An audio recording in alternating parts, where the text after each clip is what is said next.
সম্মানিত ভাইরা আমার, এবার যদি কোরআনকে প্রশ্ন করে কোরআন ১,৫০০ বছর পূর্বে যখন তোমাকে বিশ্ব নবীর উপরে নাজিল করা শুরু হয়েছিল, ওই সময়ে আবু জেহেল, আবু লাহাব, উতবা, সায়বা, এই পাপিষ্ঠ জালিমেরা দারুন নাদওয়ার বৈঠকখানায় বসে চূড়ান্ত সিদ্ধান্ত নিয়েছিল, সব চলবে কিন্তু কোরআন চলবে না। কারা বাধা দিয়েছিল? ১,৫০০ বছর পরে সেই চরিত্রের মানুষ আমাদের সমাজে আছে না নাই? সবাই বলুন আছে না নাই? তারা কারা? চিহ্নিত করে দিচ্ছে কোরআন। সম্মানিত ভাইরা আমার, وقال الذين كفروا لا تسمعوا لهذا القرآن والغوا فيه لعلكم تغلبون। ৪১ নম্বর সূরা, সূরাটির নাম হলো সূরাতুল হামিম সাজদা, আয়াত নাম্বার 26। সম্মানিত ভাইরা আমার, ওই সময় আবু জেহেল, আবু লাহাব, উতবা, সায়বা, এই পাপিষ্ঠ জালিমেরা দারুন নাদওয়ার বৈঠকখানায় বসে চূড়ান্ত সিদ্ধান্ত নিয়েছিল, তারা সব চলতে দেবে কিন্তু কোরআন চলতে দেবে না। সম্মানিত ভাইরা আমার, কিন্তু এই সিদ্ধান্ত নেওয়ার পরেও তারা কি কোরআনকে বন্ধ করতে, প্রচারকে বন্ধ, বাধাগ্রস্ত করতে পেরেছিল? কথা বলেন। আজ ১,৫০০ বছর পরে এসে ৯৬% মুসলমানের দেশ আমার এই বাংলাদেশে কোরআনের মাহফিলে বাধা আছে না নাই? এই তো মাত্র কয়েকদিন আগের ঘটনা, এই বাগেরহাট মংলার একজন উপজেলার সাবেক নেতা এই কোরআনুল কারীমকে ভাওতাবাজির কিতাব বলেছে। নাউজুবিল্লাহ বলবেন না। আজকের এই কোরআনের ময়দানে বসে দায়িত্বহীনভাবে ঘোষণা করতে চাই, যার মধ্যে ন্যূনতম ঈমান রয়েছে, সে যদি নিজেকে মুসলমান বলে দাবি করে, সে যদি নিজেকে উম্মতি মুহাম্মাদি বলে দাবি করে, এই ব্যক্তি সে যেই হোক না কেন, সে কোনো বৈধ ঘরের সন্তান হতে পারে না। কেমন আছেন আপনারা? কোরআনের ময়দানে আজকে আসতে পেরে আপনারা খুশি না বেজার? অল্প না বেশি? কোরআনের ময়দানে কি সবাই আসতে পারে? কথা বলেন। সবাই আসতে পারে না। কোরআনের ময়দানে আসবে তো তারা জান্নাতের মেহমান হবে যারা। কথা বলেন ঠিক না বেঠিক? সম্মানিত ভাইরা আমার, কালামুল্লাহ শরীফের ২য় নম্বর সূরা সূরাতুল বাকারার মাত্র ৩টা আয়াত কারিমা আপনাদের সম্মুখে আমি তেলাওয়াত করেছি। ৮, ৯ এবং ১০ নাম্বার, এবং বুখারী এবং মুসলিম শরীফের একটা হাদিসের ইবারত আপনাদেরকে শুনিয়েছি। আমি আলোচনায় পরে যাব, তার আগে এই কোরআনের মাহফিলের গুরুত্ব সম্পর্কে কিছু কথা বলার প্রয়োজন আছে না নাই? এত বড় আয়োজন, কিন্তু তারপরেও উপস্থিতি কিন্তু তেমন হয় নাই। তার কারণ কি? তার কারণ হচ্ছে কোরআনের মাহফিলের গুরুত্ব আমরা অনুধাবন করি না। কথা বলেন ঠিক কিনা? সম্মানিত ভাইরা আমার, সদা সর্বদা সর্ব অবস্থায় প্রশংসা করতে হবে কার? তুমি রহমান, তুমি মেহেরবান, তুমি রহমান, তুমি মেহেরবান, অন্ধ গাহে না শোধম তোমারি গুণগান, বুঝেও বোঝে না ওহে শান, তুমি রহমান, তুমি মেহেরবান। কখনো তোমাকে যদি ভুলি, হৃদয়তে আলো জ্বালে নিয় কাছে তুলি, ঠিক না? কখনো তোমাকে যদি ভুলি, হৃদয়তে আলো জ্বালে নিয় কাছে তুলি ঠাই দিও প্রিয় মোরে ও গো দয়াময় তুমি রহমান তুমি মেহেরবান। চিল্লা বলেন কথা ঠিক না বেঠিক? সম্মানিত ভাইরা আমার, যে কথা বলতেছিলাম, কোরআনের ময়দানে আসবে তো শুধুমাত্র তারা, কোরআনের ময়দানে আসবে তো শুধুমাত্র তারা, জান্নাতের মেহমান হবে যারা। কথা বলেন ঠিক কিনা? এ সম্পর্কে রব্বুল আলামিনের ঘোষণা, আল্লাহু তাআলা وَإِذَا قُرِئَ الْقُرْآنُ فَاسْتَمِعُوا لَهُ وَأَنصِتُوا لَعَلَّكُمْ تُرْحَمُونَ। 7 নম্বর সূরা, সূরাতুল আ'রাফের 204 নম্বর আয়াতে আল্লাহ রাব্বুল আলামিনের ঘোষণা, কোরআনের মাহফিল যেখানে অনুষ্ঠিত হয়, কোরআনের মাহফিলটা যখন অনুষ্ঠিত হয় অথবা তাফসীর করা হয়, বর্ণনা করা হয়, ওই সময় আল্লাহ রাব্বুল আলামিনের কাছে ওই জায়গাটা এত পছন্দনীয় হয়ে যায় যে অনাবৃষ্টির কারণে জমিনটা যেমন শুষ্ক থেকে শুষ্কতর হয়ে যায়, আল্লাহ রাব্বুল আলামিন আরশ আজিম থেকে রহমতের বৃষ্টি বর্ষণ করে আবার ওটাকে উর্বর যোগ্য করে দেয়। তোমরা তো ওটা তোমাদের চোখে দেখতে পাও, কিন্তু কোরআনের ময়দানটা আল্লাহ রাব্বুল আলামিনের কাছে এত বেশি পছন্দনীয় হয়ে যায় যে বৃষ্টির পানির চাইতেও লক্ষ কোটি কোটি গুণ রহমত ওখানে বর্ষিত হতে থাকে। বলবেন না? সম্মানিত ভাইরা আমার, এবার যদি কোরআনকে প্রশ্ন করি, রাত্র বেলাতে আরামের ঘুমকে হারাম করে দিয়ে তোমাকে তো শুনতে আসলাম, শোনার পূর্বেই তোমার কাছে জানতে চাই তোমার মধ্যে কোন ভুল ত্রুটি আছে কিনা। কথা বলেন ঠিক কিনা? এই কোরআন কার বাণী? কথা বলেন। কোরআন কে নাযিল করেছেন? এই কোরআনুল কারীমের প্রত্যেকটা সেন্টেন্স, প্রত্যেকটা শব্দ, প্রত্যেকটা আয়াত কার কথা? আল্লাহর কথা। সুতরাং এই কোরআনকে যদি প্রশ্ন করি, কোরআন তোমার মধ্যে কোনো ভুল ত্রুটি আছে কিনা, এই কোরআন উত্তর দিতে পারবে কি পারবে না? কথা বলেন। আল্লাহ রাব্বুল আলামিনের কোরআনের ঘোষণা, আল্লাহ রাব্বুল আলামিনের ঘোষণা, ক্বালাল্লাহু তাআলা যালিকাল কিতাবু লা রাইবা ফীহ। জবান খুলে পড়ে আল্লাহু আকবার। আল্লাহ রাব্বুল আলামিন বললেন, হে নবী, আমি আপনার উপরে এমন একটা মহান কিতাব নাযিল করে দিয়েছি, যেই কিতাবের মধ্যে ভুল ত্রুটি থাকা তো অনেক দূরের বিষয়, যেই কিতাবের মধ্যে বিন্দু মাত্র সন্দেহের কোনো অবকাশ নাই। সুবহানাল্লাহ বলবেন না? সম্মানিত ভাইরা আমার, এবার যদি কোরআনকে প্রশ্ন করে, গো কোরআন, বুঝলাম তোমার মধ্যে কোনো ভুল ত্রুটি নাই, এই পৃথিবীতে কোরআন নাযিল হয়েছে ১৫০০ বছর পূর্বে, অদ্যাবধি পর্যন্ত এই পৃথিবীতে এই কোরআনুল কারীমের ভুল যারা খুঁজতে গিয়েছে তারা নিজেদের জীবনের ভুলগুলো খুঁজে পেয়েছে, আর নিজেদের ভুলগুলো খুঁজে পাওয়ার সাথে সাথে আর দেরি করে নাই, সঙ্গে সঙ্গে কালেমা পড়ে মুসলমান হয়ে গিয়েছে। কয়টা উদাহরণ দেব, তার মধ্যে একজন হচ্ছে ডক্টর মরিস বুকাইল।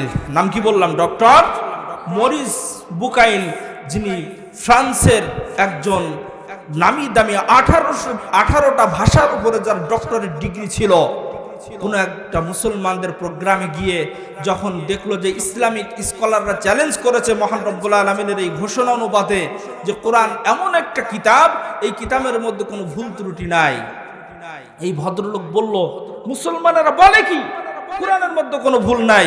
এই ভদ্রলোক বলল, আমি 18টা ভাষায় পাণ্ডিত্য অর্জন করে পড়েছি, আমি বাইবেল পড়তে পারি, আমি জিন্দানেস্তা পড়তে পারি, আমি তাওরাত পড়তে পারি, এমনি করে অসংখ্য মহাভারত, ভগবতী, অসংখ্য কিতাব আমি পড়তে পারি, প্রত্যেকটা কিতাবের ভুল আমি ধরে ধরে দেখিয়েছি, আর মুসলমানেরা বলে কি কোরআনে ভুল নাই? আমি প্রমাণ করে দেব। ফ্রান্স থেকে চলে এসেছিলেন সৌদি আরবে, 1, 2, 5, 7 মাস নয়, সুদীর্ঘ 3টি বছর কোরআনের মেহনতে কোরআনের ভুল খুঁজার জন্য শুধু কোরআন শিখেছিলেন, আর এমন ভাবে শিখেছিলেন তার মাতৃভাষা ছিল ফ্রান্সিস এবং ইংরাজি ভাষাও তিনি অকপটে সবকিছু বুঝতেন। দুই ভাষায় যখন পণ্ডিত্য অর্জন করলেন এবং দেখলেন সত্যিই এই কোরআনের মধ্যে কোনো ভুল নাই, বরং যে খ্রিস্টান ধর্মের অনুসারী তিনি ছিলেন তাই সেই ধর্মের ভিতর অনেক ভুল রয়েছে, তিনি আর দেরি করেন নাই, সঙ্গে সঙ্গে কালেমা পড়ে মুসলমান হয়ে গেলেন। সম্মানিত ভাইরা আমার, শুধু তা নয়, এই ভদ্রলোক একটা কিতাব লিখেছিলেন, বই লিখেছিলেন, যেই বইটার নাম হলো বাইবেল, কোরআন ও বিজ্ঞান। বইটার নাম কি বললাম? বাইবেল, কোরআন ও বিজ্ঞান। আপনাদের এই চাঁপাইনবাবগঞ্জের এই যে জেলা শহরে যে লাইব্রেরিগুলো আছে ওখানে গিয়ে বইটা খোঁজ করবেন, কালকেই দেখবেন পেয়ে যাবেন। এই ভদ্রলোক লিখেছেন প্রথমে বাইবেল, তার ধর্ম ছিল যেহেতু খ্রিস্টান ধর্মের অনুসারী, সে বই বাইবেলের উদ্ধৃতি দিয়ে, এরপর কোরআনের উদ্ধৃতি, এরপরে বর্তমান আধুনিক বিজ্ঞানের সাথে এমনভাবে মিলিয়ে দিয়েছে যে মানুষ পড়লে পরে ইসলাম ধর্মটাতে স্রষ্টার সৃষ্টি করার সর্বশ্রেষ্ঠ ধর্ম, ইন্নাদ-দীন ইনদাল্লাহ ইসলাম, এটাকে আবার তিনি প্রমাণ করে দিয়েছে। সম্মানিত ভাইরা আমার, এবার যদি কোরআনকে প্রশ্ন করো, কোরআন তোমাকে তো এই রাত্রবেলাতে ঠান্ডাকে উপেক্ষা করে আরামের শয্যা, আরামের বিছানা ত্যাগ করে তোমাকে শুনতে আসলাম, তোমার কাছে জানতে চাই তোমাকে কখন নাজিল করা হয়েছে, দিনে না রাতে? কথা বলেন ঠিক কিনা? আমরা তো কোরআন শুনতে এসেছি, এখন রাত। এই প্রশ্ন যদি কোরআনকে করা হয় উত্তর দিতে পারবে কি পারবে না? আল্লাহ রাব্বুল আলামিনের কোরআনের জবাব দিয়ে দেয়, আল্লাহু তাআলা ইন্না আনজালনাহু ফি লাইলাতিল কদর। জবান করে পড়ে আল্লাহু আকবার। 97 নম্বর সূরা সূরাতুল কদরের 1 নম্বর আয়াতে আল্লাহ রাব্বুল আলামিনের কোরআন বলছে আমাকে নাজিল করা হয়েছে এমন একটা মহিমান্বিত রজনী, ওই লাইলাতুল কদরের রজনীতে যে রাত্রিটার মর্যাদা আল্লাহ রাব্বুল আলামিনের কাছে 1000 মাস অপেক্ষা বেশি। সুবহানাল্লাহ বলবেন না? সম্মানিত ভাইরা আমার, এবার যদি কোরআনকে প্রশ্ন করা, কোরআন বুঝলাম তোমাকে নাজিল করা হয়েছে রাতে, এখন তোমার কাছে জানতে যায় আল্লাহ রাব্বুল আলামিন তোমাকে কোন মাসে নাজিল করেছে? 12টি মাসের সমহরে একটি বছর সাজানো হয়েছে। কথা বলেন ঠিক কিনা? আল্লাহ রাব্বুল আলামিনের কোরআনের জবাব দিয়ে দেয়, আল্লাহু তাআলা শাহরু রমাদানাল্লাযী উনজিলা ফীহিল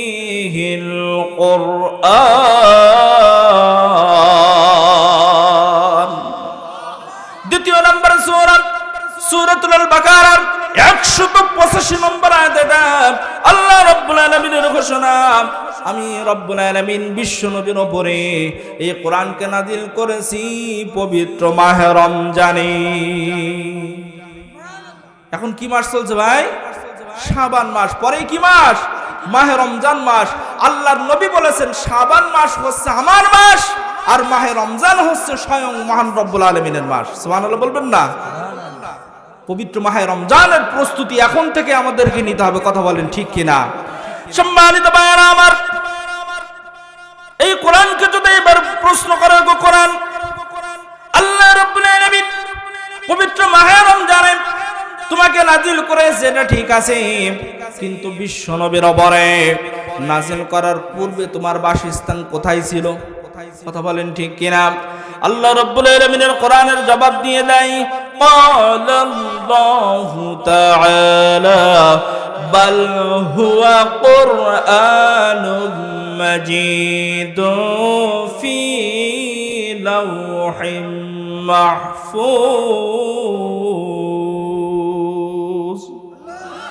25 নম্বর সূরা সূরাতুল বুরুজের 21 এবং 22 নম্বর আয়াতে আল্লাহ রাব্বুল আলামিন এই বিষয়টা জানিয়ে দিলেন, আমি বিশ্ব নবীর উপরে এই কোরআনকে নাজিল করার পূর্বে এমন একটা জায়গায় এই কোরআনের বাসস্থান ছিল যেখানে কোনো মারামারি নাই, যেখানে কোনো কাটাকাটি নাই, যেখানে কোনো হানাহানি নাই, যেখানে কোনো মিথ্যা হামলা মামলা দিয়ে মানুষকে নির্যাতিত নিপীড়িত করা হয় না, যেখানে 17 বছরের তানিয়া থেকে 70 বছরের বিরুদ্ধে ধর্ষিত হয় না।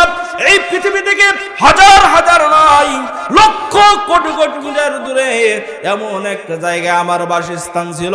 ওই লাউহে মাহফুজা আল্লাহ রাব্বুল আলামিন আমাকে সংরক্ষণ করে রেখেছিল।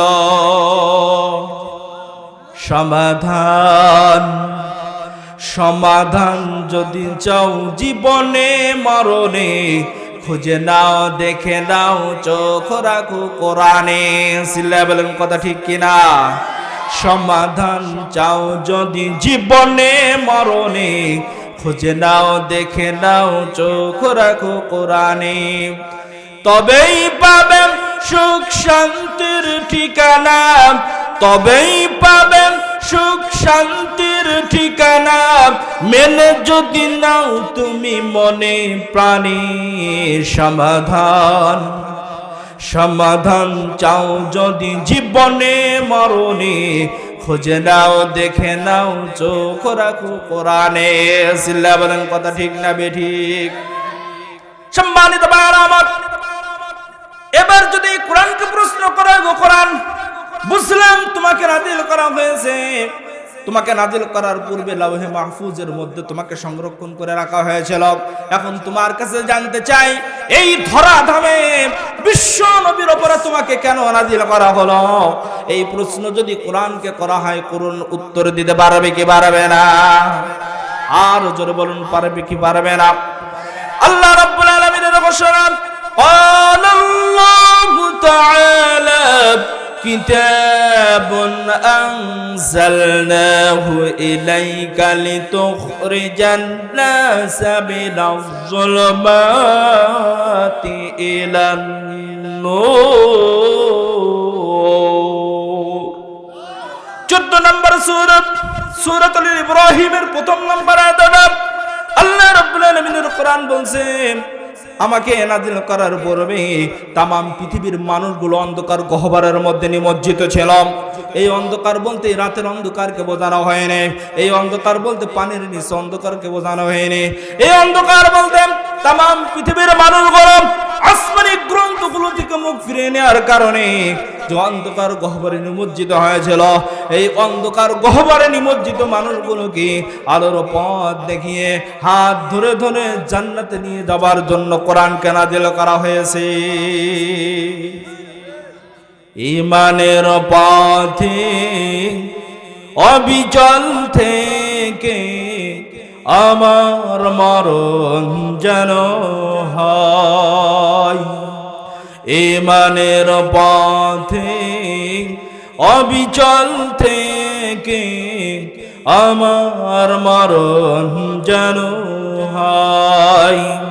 তোমারই কাছে মিনতি আমার, হে রহিম রহমান। ঈমানের পথে অবিচল থেকে আমার মরণ যেন হয়। সিল্লা বলেন কথা ঠিক না বেঠিক? এবার যদি কোরআনকে প্রশ্ন করা, কোরআন এটাও আমরা বুঝলাম।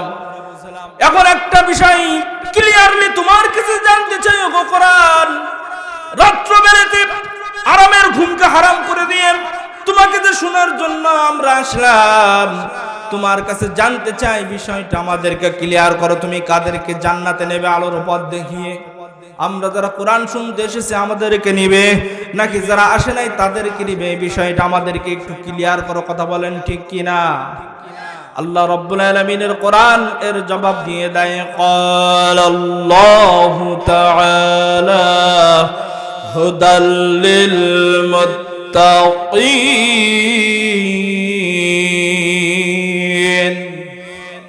আল্লাহ রাব্বুল আলামিনের কোরআন বলছে, আমি তাদেরকে আলোর পথ দেখিয়ে জান্নাতে নেব যারা মুত্তাকি হবে। আজকের পৃথিবীতে রাজনৈতিক মানুষগুলো বিভিন্ন দলে বিভক্ত হয়ে গেছে। এখানে আওয়ামী লীগের বাইরে থাকতে পারে, বিএনপির বাইরে থাকতে পারে, জাতীয় পার্টির বাইরে থাকতে পারে, জাসদ বাসদ এমনি করে বিভিন্ন রাজনৈতিক দলের নেতা এবং কর্মীরা থাকতে পারে। দুনিয়াবি যতগুলো মত পথ রয়েছে সমস্ত মত পথগুলোকে ডাস্টবিনের দিকে নিক্ষেপ করে যারা কোরআনের দিকে রুজু হয়ে যাবে তারাই হয়ে যাবে মুত্তাকি। সুবহানাল্লাহ বলবেন না? সম্মানিত ভাইরা আমার, এবার যদি কোরআনকে প্রশ্ন করো, কোরআন এটাও তো বুঝলাম, এখন তোমার কাছে জানতে চাই, আমরা যারা কোরআন শুনতে এসেছি একটা বিষয় আজকে ক্লিয়ার হয়ে যেতে চাই। তোমাকে নাজিল করা হয়েছে ১৫০০ বছর পূর্বে বিশ্ব নবীর উপরে। তোমার মুজিজা এখন আছে নাকি শেষ হয়ে গেছে? ও কোরআন, এই বিষয়টা আমাদেরকে ক্লিয়ার করো।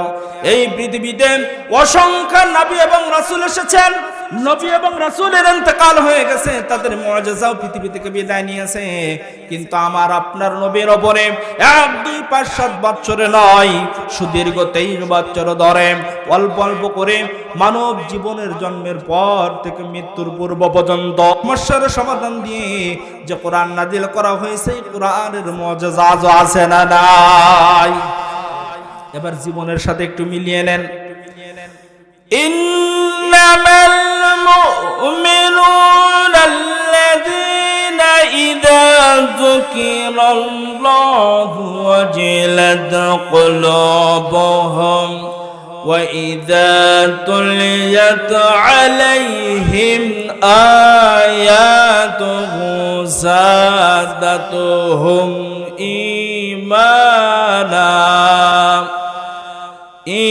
ঈমানা ওয়া আলা রাব্বিহিম ইয়াতাওয়াক্কালুন।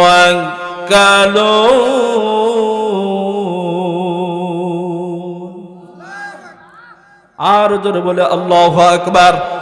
আল্লাহ রাব্বুল আলামিনের ঘোষণা, ইন্নামাল মুমিনুনা আল্লাযীনা ইযা যুকিরাল্লাহু ওয়াজিলাত কুলুবুহুম। যখন মুমিনের সামনে কোরআনের তেলাওয়াত করা হয়, অথবা কোরআনের তাফসিরের বর্ণনা করা হয়, অথবা কোরআনের বিভিন্ন বিষয়াবলী নিয়ে আলোচনা করা হয়, এখানে ওয়াজিলাত শব্দের ব্যাখ্যায় মুফাসসিরিন ইকরামগণ ৩টা ব্যাখ্যা দিয়েছে। নাম্বার 1, প্রথম শ্রেণীর মুমিন হলো তারা, প্রত্যেক মানব দেহের মধ্যে একটা মাংসপিণ্ড আছে না নাই? কথা বলেন।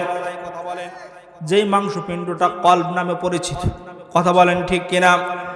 প্রথম শ্রেণীর মুমিন হলো তারা যখন তাদের সম্মুখে তাফসীর করা হয়, কলব নামক মাংসপিণ্ডের মধ্যে এক ধরনের কম্পন অনুভূত হয়ে যায়।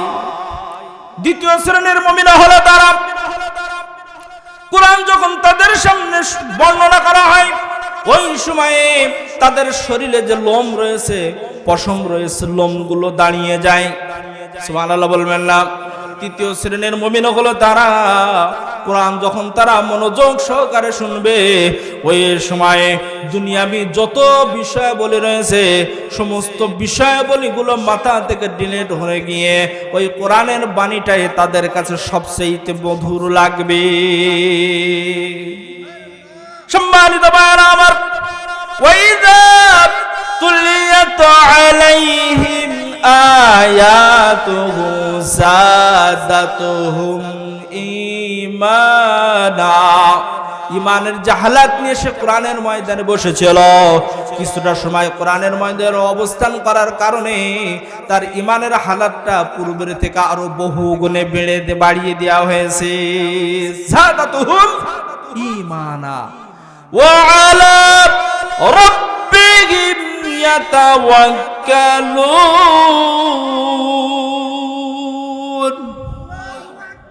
আর এই শ্রেণীর মানুষগুলো সর্ববিষয়ে দুনিয়ার কোন রক্ত চক্ষুকে তারা আর ভয় করে না, দুনিয়ার কোন নেতা খেতাকে গুনার টাইম আর থাকে না।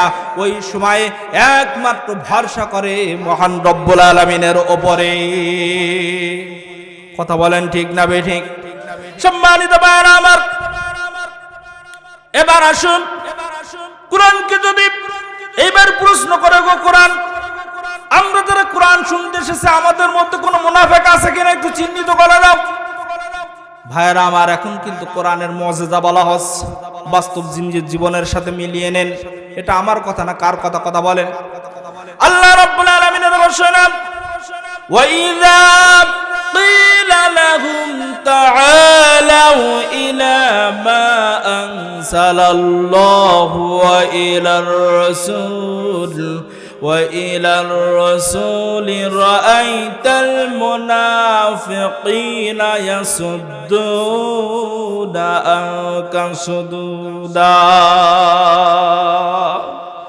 ৭৪ নম্বর সূরা সূরাতুন নিসার 61 নম্বর আয়াতটা আল্লাহ রাব্বুল আলামিন জানিয়ে দিলেন, ওয়াইযা কিলা লাহুম তাআলাউ ইলা মা আনজালাল্লাহু ওয়া ইলার রাসূল।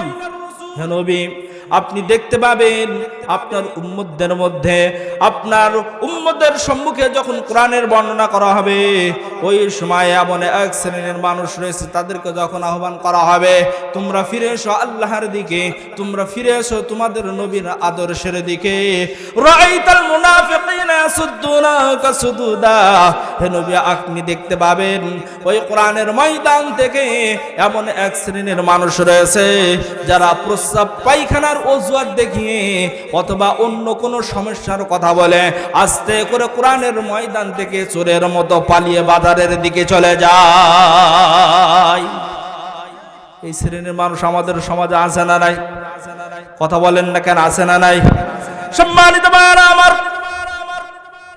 এবার যদি কোরআনকে প্রশ্ন করে, কোরআন ১৫০০ বছর পূর্বে যখন তোমাকে বিশ্ব নবীর উপরে নাজিল করা শুরু হয়েছিল, ওই সময়ে আবু জেহেল, আবু লাহাব, ওতবা, সাহাবা, এই পাপিষ্ঠ জালিমেরা দারুন নাদওয়ার বৈঠকখানায় বসে চূড়ান্ত সিদ্ধান্ত নিয়েছিল, সব চলবে কিন্তু কোরআন চলবে না। কারা বাধা দিয়েছিল? ১৫০০ বছর পরে সেই চরিত্রের মানুষ আমাদের সমাজে আছে না নাই? সবাই বলুন, আছে না নাই? তারা কারা? চিহ্নিত করে দিচ্ছে কোরআন। সম্মানিত ভাইরা আমার, ওয়াকালাল্লাযীনা কাফারু লা তাসমাউ লিহাযাল কুরআনি ওয়ালগাউ ফীহি লাআল্লাকুম তাগলিবুন। ৪১ নম্বর সূরা, সূরাটির নাম হলো সূরাতুল হামিম সাজদা, আয়াত নাম্বার 26। সম্মানিত ভাইরা আমার, ওই সময় আবু জাহেল, আবু লাহাব, উতবা, সাহাবা, এই পাপিষ্ঠ জালিমেরা দারুন নাদওয়ার বৈঠকখানায় বসে চূড়ান্ত সিদ্ধান্ত নিয়েছিল, তারা সব চলতে দেবে কিন্তু কোরআন চলতে দেবে না। সম্মানিত ভাইরা আমার, কিন্তু এই সিদ্ধান্ত নেওয়ার পরেও তারা কি কোরআনকে বন্ধ করতে, প্রচারকে বন্ধ, বাধাগ্রস্ত করতে পেরেছিল? কথা বলেন। আজও ১৫০০ বছর পরে এসে ৯৬ মুসলমানের দেশ আমার এই বাংলাদেশে কোরআনের মাহফিলে বাধা আছে না নাই? এই তো মাত্র কয়েকদিন আগের ঘটনা, এই বাগেরহাট মংলার একজন উপজেলার সাবেক নেতা এই কোরআনুল কারীমকে ভাওতাবাজির কিতাব বলেছে। নাউজুবিল্লাহ বলবেন না। আজকের এই কোরআনের ময়দানে বসে দায়িত্বহীনভাবে ঘোষণা করতে চাই, যার মধ্যে ন্যূনতম ঈমান রয়েছে, সে যদি নিজেকে মুসলমান বলে দাবি করে, সে যদি নিজেকে উম্মতি মুহাম্মাদি বলে দাবি করে, এই ব্যক্তি সে যেই হোক না কেন, সে কোনো বৈধ ঘরের সন্তান হতে পারে না। কথা বলেন ঠিক না বেঠিক? এটাকে আমার কথা? ওয়াকালাল্লাযীনা কাফারু লা তাসমাউ লিহাযাল কুরআন। যুগে যুগে এই পৃথিবীতে কাফেরদের স্বভাব হলো তারা সব চলতে দিবে কিন্তু কোরআন চলতে দিবে না। যেই কোরআনে বাধা দেখ না কেন, বুঝতে হবে সে এই সমাজের পিতৃ পরিচয়হীন জারুদ সন্তান এবং সে কাফের। কথা বলেন ঠিক না বেঠিক? অশুকনা যত বাধা, যত ঝড় সাইক্লোন, কোরআনের পথে মোরা চলবই, এ জীবন বাজি রেখে দিনের নিশার মরা বাংলার আকাশে উড়াবই। আসুক না যত বাধা, যত ঝড় সাইক্লোন, কোরআনের পথে মোরা চলবই চলবই। এ জীবন বাজি রেখে দিনের নিশান মোরা বাংলার আকাশে উড়াবই। এ জীবন বাজি রেখে দিনের নিশান মোরা বাংলার আকাশে উড়াবই। মোরা কামানের মুখোমুখি দাঁড়িয়ে, মোরা কামানের মুখোমুখি দাঁড়িয়ে আল্লাহু আকবার বলবই। আসুক না যত বাধা, যত ঝড় সাইক্লোন, কোরআনের পথে মোরা চলবই চলবই।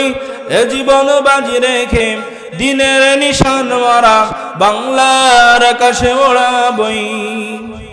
আমাদের দেহে বহে জিহাদি রক্ত, প্রাণে প্রাণে বিপ্লবী ঝংকার। তাকবীরে তাকবীরে বাতিলের মসনদ, কত ভেঙে করেছি যে চোরমার, কত ভেঙে করেছি যে চোরমার। মোরা কামানের মুখোমুখি দাঁড়িয়ে, মোরা কামানের মুখোমুখি দাঁড়িয়ে আল্লাহু আকবার বলবই।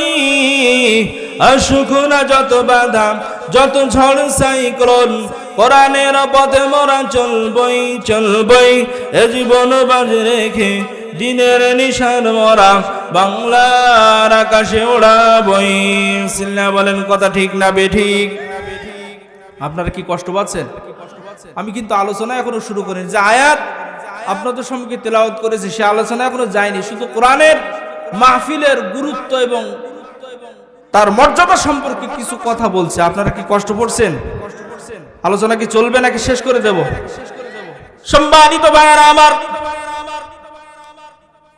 এই পৃথিবী থেকে কুরআনুল কারীমকে বিদায় করার জন্য অনেক চক্রান্ত ইতিপূর্বেও চলেছে, কিন্তু কোরআনকে বিদায় করতে পারে নাই। পেরেছে? কথা বলেন। পৃথিবী যতদিন থাকবে এই কুরআনুল কারীমকে পৃথিবী থেকে বিদায় করতে পারবে? পোকায় তো বিশাল সমস্যা আছে। পোকাতে জ্বালাইছে, এই সাইডে ফ্যান দিলেও নেই, পোকা এত আসতে পারতো না। সম্মানিত ভাইয়েরা আমার, কোরআনকে কেন পৃথিবী থেকে বিদায় করা যাবে না? আমরা একটু জিকির করি, লা ইলাহা ইল্লাল্লাহ। সবাই ভাই, লা ইলাহা লা ইলাহা ইল্লাল্লাহ, লা ইলাহা ইল্লাল্লাহ মুহাম্মাদুর রাসূলুল্লাহ। কুরআনকে কেন বিদায় করা যাবে না? তার কারণ হলো এই কুরআনুল কারীম কে নাজিল করেছেন বলেন? আল্লাহ। আর হেফাজতের দায়িত্ব কোন মাখলুককে দেওয়া হয়নি। এই কুরআনুল কারীমের হেফাজতের দায়িত্বটাও নিয়েছেন কে? কথা বলেন, স্বয়ং আল্লাহ। এ প্রসঙ্গে রব্বুল আলামিনের ঘোষণা, ইন্না নাহনু নাযালনা যিকরা ওয়া ইন্না লাহু লাহাফিজুন।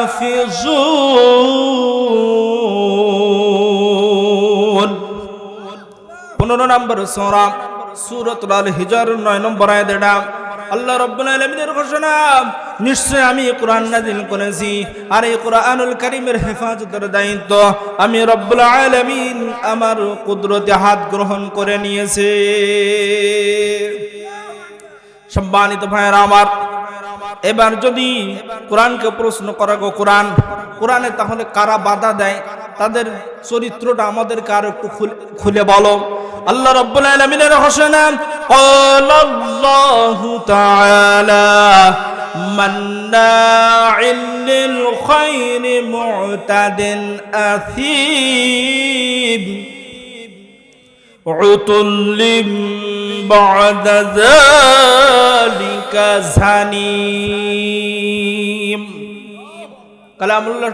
কালামুল্লাহ শরীফের অন্যতম সূরা সূরাতুল কলমের 12 এবং 13 নম্বর আয়াত। এটা আল্লাহ রাব্বুল আলামিনের ঘোষণা, যে ভালো কাজে বাধা দেয় সে সীমা লঙ্ঘন করে এবং পাপিষ্ঠ, এবং তারা হলো কঠোর স্বভাবের তদুপরি সে হলো এই সমাজের পিতৃ পরিচয়হীন জারজ সন্তান। কোরআনের মাহফিলে বাধা যদি কেউ দেয় বুঝতে হবে এটা ওর দোষ না, ওর জন্মটা আসলে বৈধভাবে হয়নি, ওর মার কাছ থেকে ওর পরিচয়টা নিতে হবে। কথা বলেন ঠিক না বেঠিক? এটা কি আমার বানানো কথা? কথা বলেন। সরাসরি কড়কড়ে দলিল কুরআনুল কারীমের সূরাতুল কলমের 12 এবং 13 নম্বর আয়াতটা যদি বাড়ি তাফসীর থাকে খুলে মিলিয়ে নেবেন। সম্মানিত ভাইরা আমার, এবার আপনাদের কাছে আমি একটা প্রশ্ন রাখতে চাই। বলুন তো, আমার আপনার জীবনের সবচেয়ে মূল্যবান বস্তু কি? আমাদের জীবন, আমাদের অর্থ সম্পদ, আমাদের টাকা পয়সা, আমাদের জায়গা জমি? কথা বলেন না কেন? সবচেয়ে মূল্যবান বস্তুর নাম হলো ঈমান। সবচেয়ে মূল্যবান বস্তুর নাম কি? ঈমান। ঈমানহীন জীবনটাই তো মূল্যহীন। যার ঈমান নাই তার কিছুই নাই। আছে? কথা বলেন। কেন নাই? যেহেতু আমার আপনার মৃত্যু বরণ সকলকেই করতে হবে। মৃত্যু বরণের সাথে সাথে আমার আপনার সমস্ত আমলের দরজাগুলো কি হয়ে যাবে? বন্ধ হয়ে যাবে। আমার আপনার কামাইকৃত যে টাকা পয়সা ব্যাংক ব্যালেন্স আছে ওগুলো ব্যাংকেই পড়ে থাকবে। যে সম্পদ করেছেন মাঠে সম্পদগুলো জায়গায় পড়ে থাকবে। আমার আপনার সাথে যাবে শুধু কি যাবে? কথা বলে আমলে সলিহা, যেটা ঈমানের আওতায়। যেটা কি বলেন? ঈমানের আওতায়। সুতরাং সেইটা যদি না থাকে তাহলে আমার আপনার এই জীবনের কোনো মূল্য আছে? কথা বলেন। কোনো মূল্য নাই। আজকে মরলে কালকে 2 দিন, পরের দিন কেউ কাঁদবে না। যাদের জন্য করলা কামাই মরলে তারা চিনবে না। আজকে মরলে কালকে 2 দিন, পরের দিন কেউ কাঁদবে না। যাদের জন্য করলা কামাই মরলে তারা চিনবে না। থাকতে সময় করো আমল, ঈমান করো খাঁটি। শেষ ঠিকানা তোমার আমার 3.5 হাত মাটি। শেষ ঠিকানা তোমার আমার 3.5 হাত মাটি। আজকে মরলে কালকে 2 দিন, পরের দিন কেউ কাঁদবে না। যাদের জন্য করলা কামাই মরলে তারা চিনবে না। কত কষ্ট করে তুমি করলে সাদের বাড়ি, সেই বাড়িতে ঠাই হবে না, যাইতে হবে সাড়ি। ঠিক কিনা? মোহ মায়ার টানে তুমি রবের বিধান ভুইলো না। যাদের জন্য করলা কামাই মরলে তারা চিনবে না। আজকে মরলে কালকে 2 দিন, পরের দিন কেউ কাঁদবে না। যাদের জন্য করলা কামাই মরলে তারা চিনবে না। আধার ঘরে থাকবে পড়ে ছাইড়া তুমি সব, কেউ রবে না সঙ্গে তোমার, থাকবে সেদিন রব। মিশে মায়ার এই দুনিয়া ক্ষণিকের এই ঠিকানা। ধনী গরিব নাই ভেদাভেদ, মাটির হবে বিছানা। থাকতে সময় করো আমল, ঈমান করো খাঁটি। শেষ ঠিকানা তোমার আমার 3.5 হাত মাটি। আজকে মরলে কালকে 2 দিন, পরের দিন কেউ কাঁদবে না। যাদের জন্য করলা কামাই মরলে তারা চিনবে না। সিল্লা বলেন কথা ঠিক না বেঠিক? সম্মানিত ভাইরা আমার, যে আয়াতে কারিমা আপনাদের সম্মুখে তেলাওয়াত করেছিলাম, এবার আমি সে আলোচনায় চলে যাব। তাফসীরের মূলনীতি হলো, সর্বপ্রথম আমাদের সরল বঙ্গ অনুবাদ জেনে নিতে হবে। আল্লাহ রাব্বুল আলামিন কি বলেছেন? ওয়ামিনান নাসি মান ইয়াকুলু আমান্না বিল্লাহি ওয়া বিল ইয়াউমিল আখির ওয়া মা হুম বিমুমিনিন।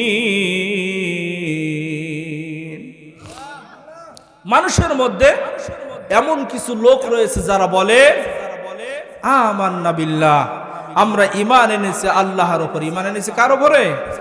আল্লাহর উপরে। ওয়া বিল ইয়াউমিল আখির, আমরা ঈমান এনেছি আখিরাতের উপরে। ওয়া মা হুম বিমুমিনিন, কিন্তু এই আয়াতে কারিমার শেষ অংশে আল্লাহ রাব্বুল আলামিন বলছেন যে অথচ তারা আদৌ মুমিন নয়। কথা বলেন। আল্লাহ রাব্বুল আলামিন তার পরের আয়াতে কি বললেন?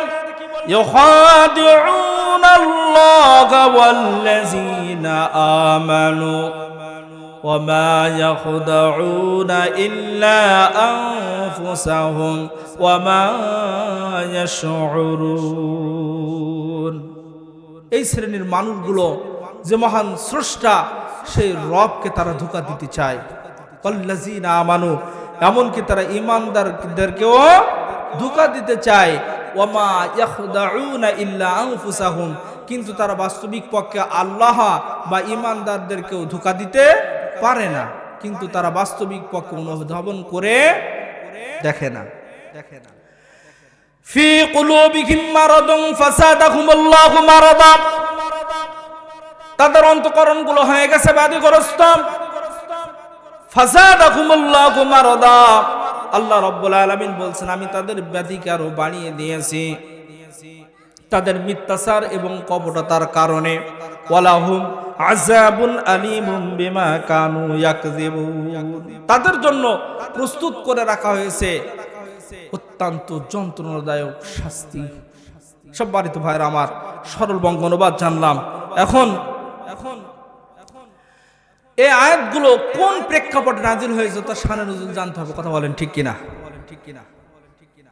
আমরা সবাই জানি এই আয়াতগুলো নাজিল হয়েছে আব্দুল্লাহ ইবনে উবাই ইবনে সালুল এবং তার সঙ্গী সাথীদের আচরণের কারণে। কারণ মুনাফিকদের নেতা ছিলেন কি? আব্দুল্লাহ ইবনে উবাই ইবনে সালুল। এই আব্দুল্লাহ ইবনে উবাই যখন সাহাবীদের সাথে মিলিত হতেন, আবু বকর সিদ্দিক রাদিয়াল্লাহু আনহুর সাথে যখন মিলিত হতেন, তার প্রশংসায় পঞ্চমুখ হয়ে যেত। বলতো আবু বকর, তোমার মতো তো কোনো মানুষই হয় না, নরম শুভ্র কোমল হৃদয়ের অধিকারী তুমি, তোমার মতো মানুষ তো আমার চোখে আর পড়ে না। ওমরের সাথে যখন সাক্ষাতে মিলিত হতো, বলতো ওমর, তোমার জন্য তো ইসলাম আজ এত দূর এগিয়েছে, তোমার যে অবদান এটাকে পৃথিবীর কেউ অস্বীকার করতে পারবে না। আলীর সামনে যখন পড়তো, আলীকে বলতো আলী, তুমি তো বিজয়ী বীর, তুমি তো শেরে খোদা, তোমার তো কোনো তুলনাই হয় না। আর আল্লাহর নবীর পেছনেই এই আব্দুল্লাহ ইবনে উবাই 5 ওয়াক্ত সালাত আদায় করতো। কি করতো? কথা বলেন। 5 ওয়াক্ত সালাত আদায় করতো। শুধু তাই নয়, মসজিদে নববীর মুয়াজ্জিন ছিলেন হযরত বেলাল রাদিয়াল্লাহু আনহু। এই আব্দুল্লাহ ইবনে উবাইয়ের দাপটে যেহেতু ইমামের বরাবর মুয়াজ্জিন দাঁড়ানোর নিয়ম, দাঁড়াবার সাহস পাইতো না। সম্মানিত ভাইরা আমার, শুধু তাই নয়, নিজেকে সবচেয়ে পরহেজগার হিসেবে প্রমাণ করার জন্য কোন ওয়াক্তের নামাজের যদি তার জামাত ছুটে যেত, ওই নামাজটা যখন সে একাকে আদায় করতো 27 বার আদায় করতো। যেহেতু একাকে আদায়ের চেয়ে জামাতে আদায় করলে কত গুণ সওয়াব বেশি? কথা বলেন। কত গুণ সওয়াব বেশি? 27 গুণ সওয়াব বেশি। আল্লাহর নবী জিহাদের ময়দানে যাওয়ার কথা বললে সবার আগে হাত উত্তোলন করে বলতে, ইয়া রাসূলুল্লাহ, ইয়া হাবিবাল্লাহ, আমি রাজি আছি। এইটা ছিল তার দৈনন্দিন কর্ম কাজ। কিন্তু রাত্র যখন সালাতুল ইশার নামাজ আদায়ের পরে আউয়াল খলিফাতুল মুসলিমিন আবু বকর, ওমর, আলী, ওসমান গনি সহ অন্যান্য সাহাবা তখন বলতো, কি ব্যাপার আব্দুল্লাহ ইবনে উবাই ইবনে সালুল, তুমি তো ইতিম বালক মুহাম্মাদের হাতে বায়াত গ্রহণ করে কালেমা পড়ে মুসলমান হয়েছো, আবার আমার দরবারে কেন এসেছো? আব্দুল্লাহ ইবনে উবাই তখন বলতো, ওগো নেতা, ওগো আবু জাহেল, আপনার মাথা কি ঠিক আছে নাকি? আমি কি সত্যি সত্যি ঈমান এনেছি? আমি সত্যি সত্যি কি কালেমা পড়ে মুসলমান হয়েছি? আমার জীবন থাকা পর্যন্ত লাত মানত বাপ দাদার পূর্বপুরুষদের ধর্মকে তো ছেড়ে দিতে পারি না। এটা তো আমার শুধুমাত্র বৈবাহিক আদর্শ। আমি সারাটা দিন আল্লাহর নবীর দরবারে এজন্য পড়ে থেকেছি। কতজন মানুষ নতুন করে ইসলাম গ্রহণ করেছে, কতজন মানুষ যোগাযোগ রক্ষা করেছে, কতজন মানুষ আল্লাহর নবীর কাছে নতুন করে সাক্ষাতের জন্য এসেছে। সুবহ সাদিক থেকে সূর্য অস্ত পর্যন্ত তামাম দিনের তথ্যপত্র নিয়ে আপনার কদম মোবারকে আমি হাজির হয়ে গিয়েছি। নাউজুবিল্লাহ বলবেন না? পৃথিবী না জানুক আমি তো জানি, আমি কি পাপ করেছি হায়। পৃথিবী না জানুক আমি তো জানি, আমি কি পাপ করেছি হায়।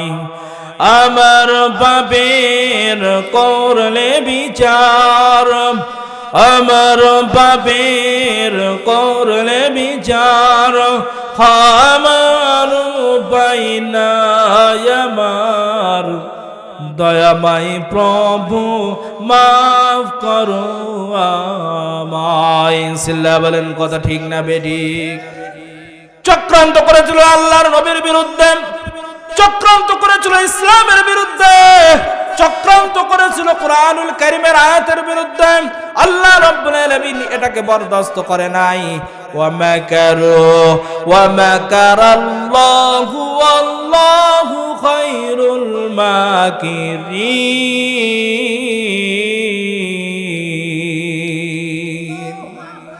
চক্রান্তকারীর চক্রান্ত যত বড়ই হোক না কেন, আল্লাহ রাব্বুল আলামিন হলেন সবচেয়ে বড় কৌশলী।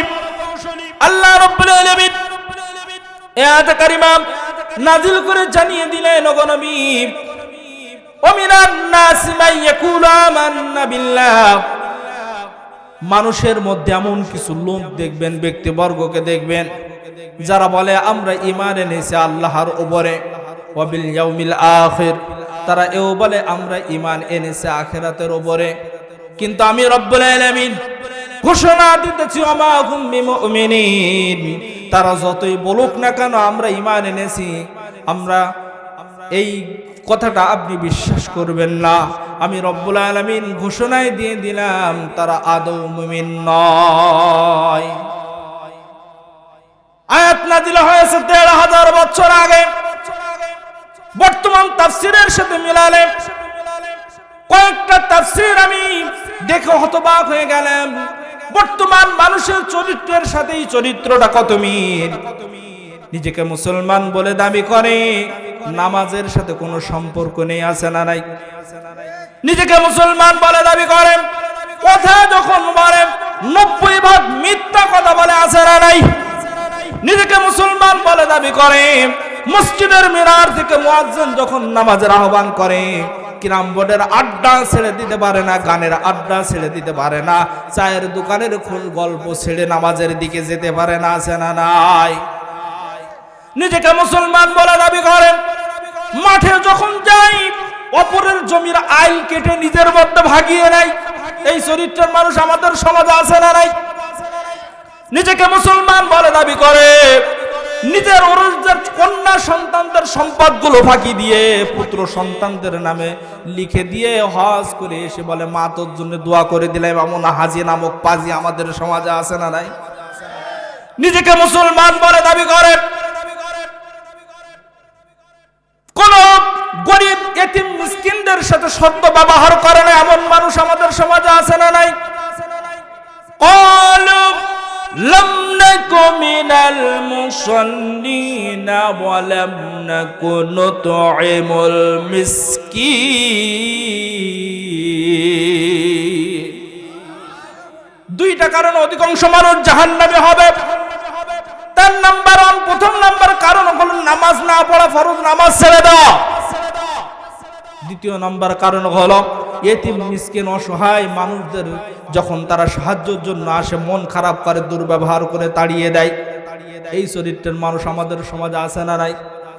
সম্মানিত ভাইরা আমার, আপনাদের সবার কাছে প্রশ্ন রেখে জানতে চাই আমাদের পরিচয় আমরা মুসলমান নাকি বাঙালি? কথা বলতে হবে ভাই। আমরা আমাদের মূল পরিচয় কি? আমি আপনি যখন কবরে চলে যাব, কবরে প্রশ্ন করা হবে তিনটা। কয়টা? কথা বলেন। মান রব্বুকা, মান দীনুকা, মান নাবিয়ুকা। এই তিনটা প্রশ্নের উত্তর যদি আমাদেরকে দিতে হয়, তাহলে আমাদেরকে বাঙালি পরিচয় দিলে ডান্ডা বাড়ি হবে নাকি ছেড়ে দেবে? কথা বলে। মুসলিম মিল্লাতের জাতির জনক হযরত ইব্রাহিম খলিলুল্লাহ ক্বালু লাম নাকু মিনাল মুসাল্লিনা ওয়া লাম নাকু নুতঈমুল মিসকিন। এর হক তো আদায় করতেই হবে। পাশাপাশি যিনি আমাদের মিল্লাত আবিকুম ইব্রাহিম ওয়া সাম্মাকুমুল মুসলিমিন, যিনি মুসলিম মিল্লাতের জাতির জনক হযরত ইব্রাহিম খলিলুল্লাহ আমাদের নাম রেখে আছে মুসলমান। কথা বলেন ঠিক না বেঠিক? আমাদের মূল পরিচয় কি? কথা বলেন। আমরা মুসলমান। কেউ যদি বলে আমার পরিচয় মুসলমান আগে নয়, আমার পরিচয় বাঙালি আগে, বুঝতে হবে ইমানের সমস্যা আছে। কথা বলেন ঠিক না বেঠিক? সম্মানিত ভাইরা আমার, তাহলে আমাদের সমাজে মানুষগুলো চলে ওই আব্দুল্লাহ ইবনে উবাইয়ের চরিত্রের সাথে বর্তমান সময়ের মানুষের চরিত্রের কতটা মিল দেখেন। নামাজের সাথে কোনো সম্পর্ক নেই, রোজার সাথে কোনো সম্পর্ক নেই। হজের কথা শুনলে তো লাগে ভাই, বলে 10 কাঠা জমি বিক্রি করতে হবে, এখন হজে যেতে হলে কি দরকার? বাচ্চা কাচ্চা বেশি খাবে, ওদের ভবিষ্যৎ কি হবে? কথা বলেন ঠিক না বেঠিক? যাকাতকে জরিমানা মনে করে, কিন্তু যাকাত আদায় করলে যে সম্পদের পবিত্রতা হাসিল হয়। কথা বলেন ঠিক না বেঠিক? কিন্তু আমাদের সমাজের বর্তমান কিছু মানুষ আছে যাকাতকে জরিমানা মনে করে। কথা বলেন ঠিক না বেঠিক? সম্মানিত ভাইরা আমার, তারা যতই বলুক না কেন আমরা ঈমান এনেছি আল্লাহর উপরে, যতই বলুক না কেন আমরা ঈমান এনেছি আখিরাতের উপরে, ওমা হুম বিমুমিনিন, আমি রব্বুল আলামিন ঘোষণা দিয়ে দিলাম তারা আদৌ মুমিন নয়। আমার সমাজে বর্তমান বাস্তবতার সাথে এবার একটু মিলিয়ে দেখেন। আমরা নিজেদেরকে মুসলমান বলে দাবি করি, আমরা নিজেদেরকে উম্মতে মুহাম্মাদি বলে পরিচয় দেই, আমরা নিজেদেরকে একজন খাঁটি ইমানদার হিসাবেও দাবি করে, কিন্তু আমাদের সামনে যখন কোরআন নিয়ে কেউ কটূক্তি করেন, আমাদের সামনে যখন কেউ আল্লাহর নবীর চরিত্র নিয়ে কথা বলেন, আমাদের সামনে যখন ইসলামকে নিয়ে যখন কটূক্তি করে, তখন আমরা চক্ষুটা বন্ধ করে না দেখার ভান করে বসে থাকি। এমন মুসলমান আজও আছে না নাই? কিন্তু এমন একটা সময় ছিল যেই সময়ে শুধুমাত্র সত্যের সাক্ষ্য দেওয়ার কারণে, কালেমা গ্রহণ করার কারণে কি অত্যাচার নির্যাতনের স্টিমরোলার চালানো হয়েছে, কিন্তু তারপরেও তারা ঈমান থেকে মোটেও টলাইতে পারে না। তার বাস্তব দৃষ্টান্ত হযরত খাব্বাব রাদিয়াল্লাহু আনহু। বেচারা কর্মকারের কাজ করে জীবিকা উপার্জন করত। আবু জাহেল, আবু লাহাব অথবা শাহাবাত, এই পাপিষ্ঠ জালিমেরা দারুন নাদওয়ার বৈঠকখানায় বসে চূড়ান্ত সিদ্ধান্তই নিয়ে নিল, নতুন করে কেউ যদি ইসলাম গ্রহণ করে তাকে এমন ভাবে পানিশমেন্ট দিতে হবে, এমন ভাবে শাস্তি দিতে হবে, এই ভয়ের চোটে নতুন করে আর কেউ যেন ইসলাম গ্রহণ না করে।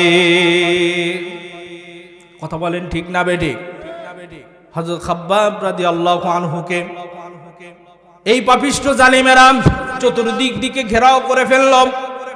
আবু জাহেল বলছে তুমি নাকি কালেমা পড়ে মুসলমান হয়েছ? বলল হ্যাঁ, সত্যের সন্ধান খুঁজে পেয়েছে, আর দেরি করি নাই, কালেমা পড়ে মুসলমান হয়ে গিয়েছি। বলল তুমি এর পরিণাম জানো? হযরত খাব্বাব রাদিয়াল্লাহু আনহু বললেন, ও আবু জাহেল, তুমি আমাকে যতই ভয় দেখাও না কেন, যতই চোখ রাঙাও না কেন, আমি কালেমা পড়ার সাথে সাথে সাথে ইমানের যে স্বাদ আমি পেয়েছি, তামাম পৃথিবীটা তার তুলনায় আমার কাছে তুচ্ছ মনে হচ্ছে। হযরত খাব্বাব রাদিয়াল্লাহু আনহুকে ধরে ফেলা হলো, হাত পা বেঁধে হান্টার দিয়ে চাবুক দিয়ে আঘাতের পর আঘাত যখন তার উপর করা শুরু করলাম, আঘাত করতে করতে যখন ক্লান্ত পরিশ্রান্ত হয়ে গেল, এত আঘাতের পরেও হযরত খাব্বাব রাদিয়াল্লাহু আনহুর জবান মুবারক থেকে কালেমা নিভাইতে পারে নাই। হযরত খাব্বাব রাদিয়াল্লাহু আনহু বললেন, এ দেহে যতক্ষণ প্রাণ আছে এমনি করে তোমরা যদি পিটাইতে পিটাইতে আমাকে পৃথিবী থেকে বিদায় করে দাও, যে কালেমা আমি পড়েছি এই কালেমা আমি ছাড়ব না। আমাকে শহীদ করে সেই মিছিলে শামিল করে নিও, আমাকে শহীদ করে সেই মিছিলে শামিল করে নিও।